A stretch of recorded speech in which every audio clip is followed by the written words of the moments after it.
oh my gosh, they built my floor plan in a fifth wheel.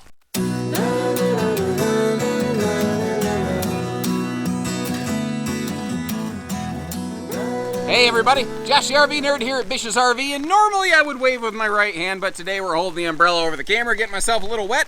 I'm not worried about myself melting away though. I'm not made of sugar, although my grandfather always said I was full of But never mind all that. I'm going to get myself back under the umbrella here. What we're looking at today is the new floor plan from Arctic Wolf, the 261 RK. So what they did is they took the 26 RK travel trailer rear kitchen that I kind of suggested to them, and they just adapted it to a fifth wheel with a gooseneck bedroom and bathroom. Pretty straightforward.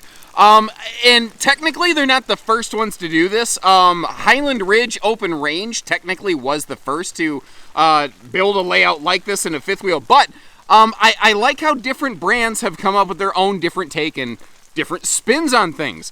The thing is, this is a floor plan that is smaller, lighter, it's very towable, it's more maneuverable, it'll get you into tighter spots, tighter campsites, you know, that a big fifth wheel just wouldn't work. And I don't care what kind of fancy hitch is out there. For my money, nothing tows better than a fifth wheel. And I'm a very travel trailer centric person. Fifth wheels just tow and handle more nicely. And I just don't think there's a whole lot of people going to argue that fact out there. So if you're really looking for something where you're like, man, I want to travel a lot, I want to tow and I want to go, this is a great, smaller, nicely handling model. But with only one slide, it's not too heavy, yet the layout still looks and feels nice while giving us a great entertainment center, and the lighter colors certainly help as well. Auto leveling is nice on here. We've got that enclosed heated underbelly, one or two airs, depending on how you want to equip it, and a few other different things like a basic solar package as we go. I'm going to kind of show you a couple areas that I really like what they did. There's a couple areas where I think I might have done it a little different, but I'm not the guy that built this. I just submitted an idea and they took it away. So I would like to hear from you guys. How do you think they did? Let me know your ups and your downs, and if you appreciate the fair chat that we have with these videos. Make sure you hit that subscribe button. And for now, let's get inside out of this rain and hope it gets better and not worse. So when you first walk in and turn your head left, this is just about what you're going to see right here. What's nice about this one, it's not a giant fifth wheel, but between the light colors, the slide, and the opposing big windows, this thing looks and feels big. That's one of the things I love about a single slide rear kitchen. They do that very well. Now, this one does have the Smurferific Labatt blue light system up here, but thankfully we can tone that down by just turning that off. By the way, who was the person who asked the RV industry if they could provide lightsaber level Labatt blue lighting in their RVs? I would like, maybe we could all take a number and line up and, I don't know, give that individual a piece of our mind. I feel like it was a guy. I feel like it was a guy that did it. Like, what if we had neon lighting like my man cave all over this thing? I don't know. Anyway, so one of the things I like to do is give you the theater seat perspective. This is your point of view right here. Now, the thing is, this RV by default does not come with a television. And that feels like a miss for a lot of people. But the thing is, you can get an optional TV in it. I found out it's only just by today's standards, fairly basic 720p screen, which technically is high def. It's just not the highest of definitions, you know, or anything like that. But for the cost of it, you could go to the big box store of your choice and get a better, larger, higher resolution, probably smart TV. So I kind of appreciate the fact that they didn't force a screen on us that maybe somebody wants to replace, that they let you pick your own. And frankly, I know a lot of people, and chime in the comments if this is you. I've got like 2 or 3 screens I don't use anymore that I've upgraded over the years in my basement. I could probably just bring one in and dedicate it to the camper, you know? Got your Tootsie Toaster down below over here, and once again, we have those really big windows. There's an interesting thing they did here, though, unless it's changed. To my knowledge, this is only outfitted with the table and chairs. There is no booth option in this one unless they have done something differently. Because the windows are large enough, it kind of got in the way of the booth. But did you notice it does come with a pair of fold-away guest chairs that you can bust out when you need them. So this is really set up to be a true purist couples camper, especially considering the theater seat. We're going to get a better look at that in a minute. But you theoretically probably could swap that out for a hide-a-bed. I don't think there's a factory swaption for that. That might be something we could specially request because Arctic Wolf does do some hide-a-beds. I think that's within the realm of special request possibility. But we could, I don't know, maybe we could try to source you something too and not have to wait for like a special build. But being a rear kitchen, counter space, and cabinet capacity is where this one really excels here. Now, normally with a rear kitchen, when you reach your destination, the axles, everything behind the axles, rather, it bounces more. So with a lot of rear kitchens, when you get to your destination, your cabinets are sometimes in some pretty bad disarray. Remember that this is not the biggest, longest floor plan. So it does not have as much as, or much of, rather, a long overhang behind those axles. Now, I'm not going to tell you that this one has no bounce behind the axles, because certainly it does, but it's definitely not as bad as many models. So I think this is a rare instance of a pretty good traveling rear kitchen, whereas usually I call them destination models. Now, you might notice how I did not open that top cabinet door there. It is a full cabinet. Actually, let me go ahead and get you up to it just so you can see it. It's a full, storage cabinet, but it doesn't have a strut. That's maybe, again, there's a couple little things here and there in the RV, a couple little, small budget fixes that maybe I would like to apply to this one personally. That might be one of those. I'd find a way to put a little strut or a holdback or something on that. That is a 12-volt DC compressor fridge, by the way, one of the 10-plus cubic foot varieties. And it does not have floor heat ducts. You notice it does have a carpeted slide, which means maybe it's a little bit of a cleaning concern for some people, but it also means warm toes when you're sitting in the dinette, which I've learned through a lot of the comments that come in. People are like, Josh, what is your problem with carpet in the slides? I don't personally have a problem with it. I prefer a no carpet slide.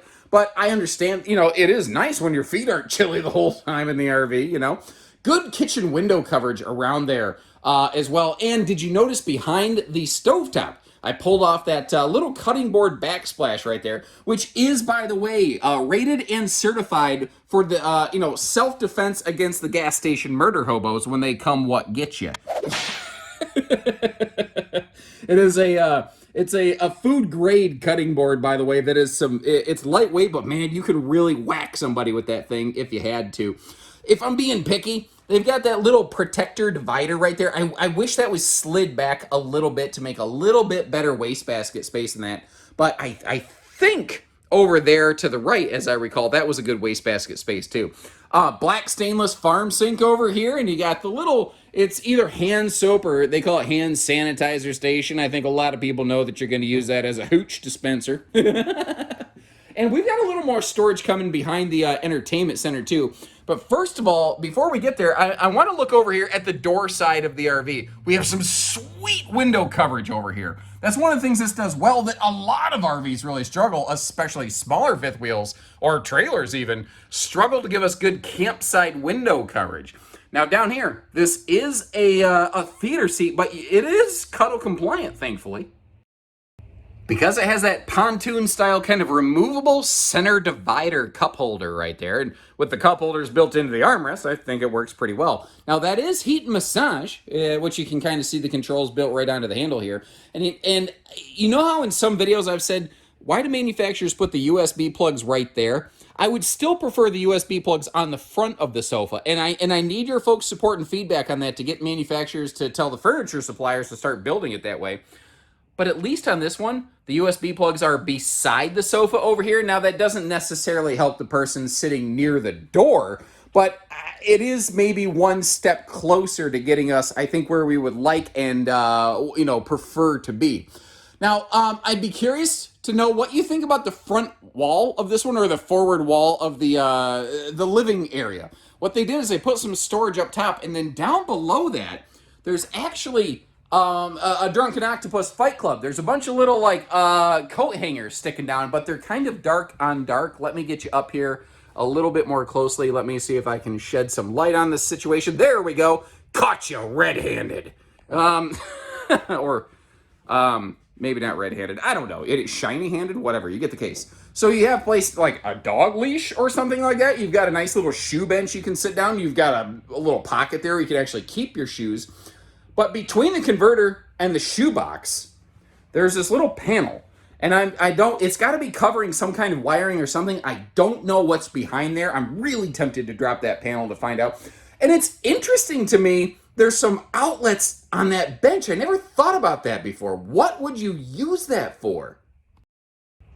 And I'm trying to think, like, if I'm outside, it might not be awful to, like, have my phone near the door but still be able to charge up. It is nice sometimes to be able to, like, get away from your phone, but maybe you're expecting a call. Like, I've got a grandmother that sometimes needs help on things, and, you know, I want to be able to pick up the phone when she needs it. It's nice to be able to be close but untethered, as it were. You know what I mean? Like, have a little free reign sometimes from these little devices that I swear control our lives half the time. But beyond that, I don't know. What would you use that for? And now, like I said, there is storage above that as well, which you can see here. There's also just tons of storage behind the entertainment center.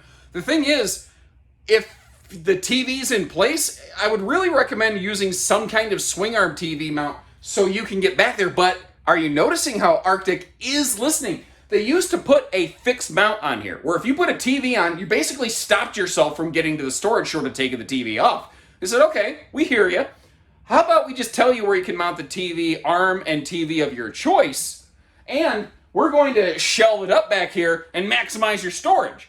So I think, again, it's a step closer to working a little bit better for the average consumer. But do you think that's the right call? Or, like, how would you prefer this area be handled? Also, behind the TV, Smurf light. By the way, up top here in the ceiling, you have a subwoofer built in along with a couple speakers. I've not personally really put it through its paces, but I have had a couple owners say, you know, actually, the sound of my Arctic Wolf, or Alpha Wolf, the travel trailer sister to this, you know, it actually is not bad. It's a lot better than what I used to get out of my XYZ camper. So if there's any owners out there that have some experience on that, if you would be willing to share, I love having actual ownership experience coming out and about. Now over here, you've got a little, you know, wave your hand magic, the lights kick on control panel, but you can Bluetooth to this, but it still has, like you see, physical switches for like lights, awnings, all that good stuff. Now the bedroom and the bathroom, if you've seen one in an Arctic Wolf, you've seen pretty much all of them. Although that's not necessarily a bad thing. I think it is a good bathroom, which is probably why they just keep rocking and rolling with it. That is a big sink, by the way. Actually, let me back up. Let me get my hand down in here just to give you a size reference. That is a nice, big, large sink. Good size medicine cabinet. Then over here, we've got some serious towel space, brother. You know, I almost feel like it needs a shelf or something, and it is a nice big area. Speaking of big areas, nice big tall shower, 30 by 36 rectangular shower with plenty of headroom in there for someone like me. Now, pardon my coat and my umbrella. It is raining, and I didn't want to, like, flip a wet coat and wet umbrella around the RV and soak stuff, so I figured the shower pan was a good place for that. Porcelain foot flush stool, and it looks a little tight from this angle, but when you actually close the sliding pocket privacy door, there's, like, it's just right. They mama beared that thing. It's not a baby bear. It's not a papa bear. They mama beared it, and it is just right. Speaking of just right, how hilarious is it? The number of big luxury fifth wheels that I've showcased on this channel that only use the 4-inch fart fan. And here is something that is often considered a more budget fifth wheel using the big fan. It is proof positive that these big brands could use them if they wanted to. It's a choice, not a requirement, and I think we would... Is there anyone who would not, in all seriousness, is there anyone who would not want one of these big vent fans? Please speak up, because I think 10 out of 10 people are going to say that's the one I want right there. But at the end of the day, 4 out of 5 dentists still leaves one dentist. Now that joke right there, that is like my Aunt Rita after she's done had too much cheese. It is irritable. Sorry, I'm just trying to keep myself entertained. I'm cold and I'm wet and I'm just trying to keep going for you here, folks. We have ourselves a 60 by 80 True Queen bed. And note the side stance. This bedroom, very symmetrical. You've got, you know, outlets, USB and household, lights all over the place. You've got lights on the ceiling. You also have the infamous Smurf light that, once again, I'm not sure anybody really asked for here. Regardless, you may have noticed that is not a hanging closet, however. If we kind of take note here, you'll find some hanging storage across from the bed in just a minute, and frankly, a good chunk of it.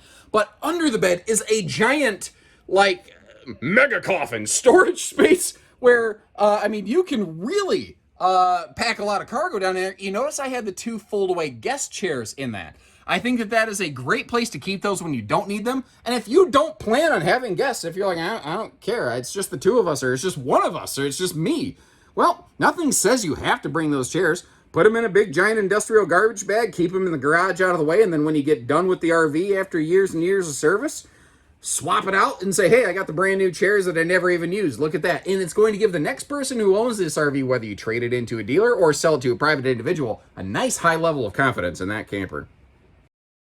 Now, flipping you around, giving you a look, I don't know why my voice does that. I don't know why my voice sometimes jumps like 6 octaves. Now, flipping you around, anyway, flipping you around here, giving you a look like from the headboard area of the bed. If you wake up, you turn over, you've got that big shoe garage down there.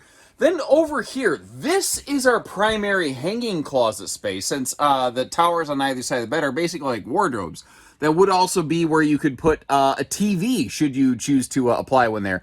Now, if you look up top here, all you see is just a little power junction box. This is prepped and ready for a second air conditioner if you're so inclined. That is an available factory option. So once again, keep in mind what you're seeing here in this video may not be the same as what we have in stock somewhere. It is possible some of our locations may stock this with a second air, or you could just go ahead and order yours that way. Or we could apply a second air to a camper that doesn't have one. That's all stuff that we can do here.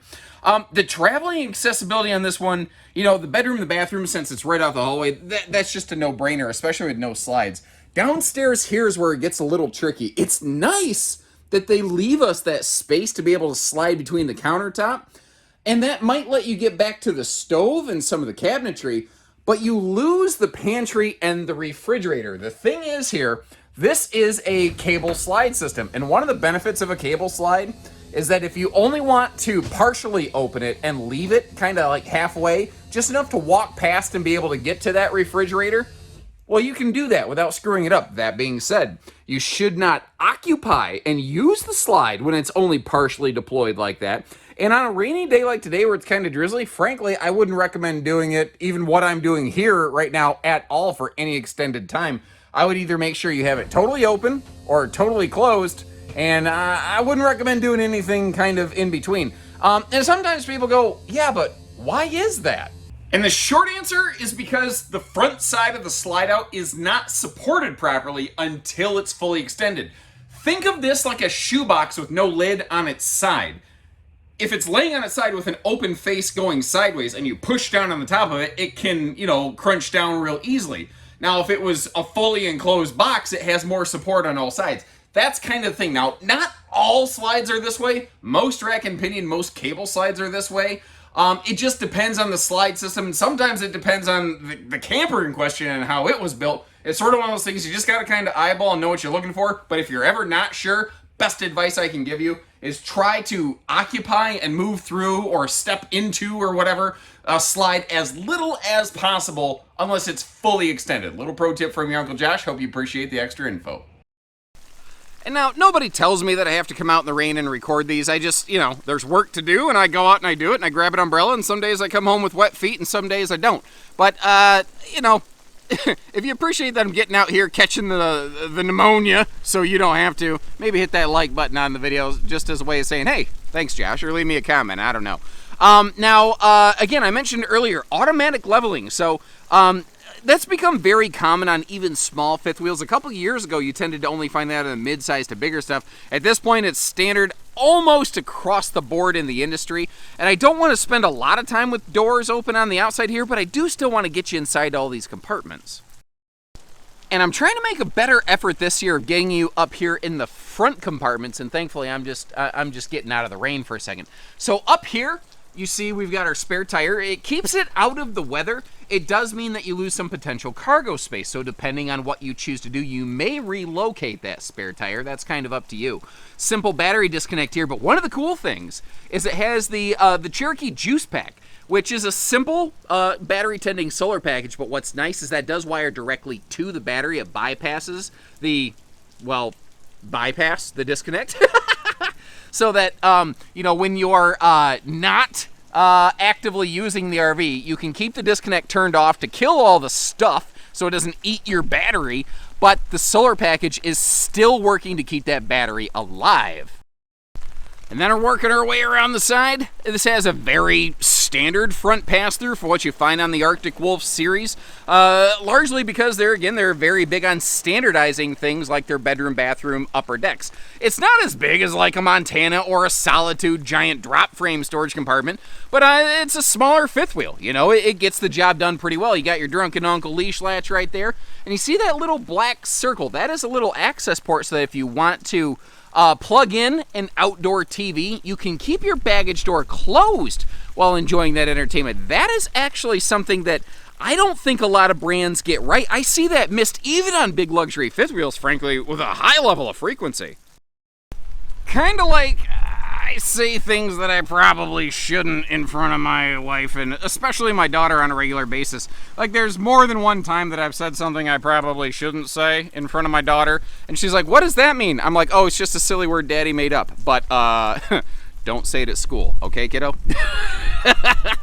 Little mini camp kitchenette here too. Remember, this is what's kind of under the kitchen counter. And it's nice because if it is a sunny day, you don't want to go trucking through the whole RV, don't want to go walking past the theater seat in the entertainment center to like get a drink or, refill the ice on your drink. You don't have to do all of that here. Instead, you have it all right outside, and it's not a full sink. It's more of a dog dish, but this is one little miss. I do think that they could have done a little bit better. You've got that little cold water sprayer port. That's sort of supposed to act like the faucet a little bit for the sink. It's a little far away for those little stretchy coily hoses. If they were going to do that route, I wish it would have been a little bit closer over here on the wall next to the mini camp kitchen, as opposed to being like 2 feet away where you've already stretched that thing pretty much to its capacity. There's also really nowhere to hang it. That being said, overall, kind of a small thing. Just a little miss I thought I'd point out there. Something nice they did in this area, though, is like all of our exterior baggage doors and our main entry door are all sharing like one key, effectively. So you don't need a whole bunch of different keys. Again, it's just those little convenience things that they do really well on this brand. It's kind of interesting, the mix of features there. Now, the underbelly of this is enclosed. It is forced air heated. Is it 0 degree rated? Is it 4 seasons or whatever? I don't know, because they've never done the testing on it. So I really can't tell you. All I can tell you right now is that it's extended season, and I can tell you that it's going to have to get and stay pretty darn cold for that to be an issue. If you look up the very top there, you see the LCI Bluetooth Insight backup camera. That's a standard item. Rear view camera coming equipped right from the factory on these. Now, if you look down, you see the fold-down cargo rack where you can put Aunt Edna after she croaks on a family trip. That is a non-standard piece of equipment. That is an optional item that you can get on these. So once again, keep in mind, we have Arctic Wolves all around the nation at our various stores. It might be equipped on some, it might not be equipped on others. Just kind of keep that in mind. You can always double check with the local teams to see what they have. At the very top, once again, you see the solar panel kind of sticking up over the top. By default, these have a 50-watt solar panel. There is a solar expansion package available, and I have been told that as of about the 22 model year, or at least midway through, they did some upgrading on that hardware so that the charge controller theoretically could accept up to 500 watts of solar panels now. That being said, to do that, I do believe you need to remove some of the factory stuff and bulk up on some wiring, but theoretically, that is now an available thing you could do if you really want to go sun country camping. And just like the 26RK travel trailer, the little space back here, kind of behind the fireplace, entertainment center, all that, it's what I'm going to call a little bit of an endoscopy storage area. I call it that because you need that like bendy endoscope to get up to the top of it, but that one's not too awful tall. So the question I like to ask people all the time is, what would you use that space for? So like I said, kind of in summation here, I'm not going to do my normal cutaway outro because I don't feel like being out from under the umbrella again, and I just stepped in a big old puddle walking backwards. But hey, that's the dangers that go with the job. I've shown you what there is to see in it. I've given you the things that I think are interesting on it, and I'd like to hear from you guys. What do you like? What would you do differently? Where did they nail it? Where did they fail it? You tell me. And if you appreciate, like I said, me stomping around in the rain to get you this footage today, if you're new with us, hit that subscribe button because we don't let the weather stop us here, and we're just going to keep on going and imagine what we do for you as a customer if you gave us the chance to work with you. So until next time, everybody, take care, stay safe, have fun, and stay dry, everyone.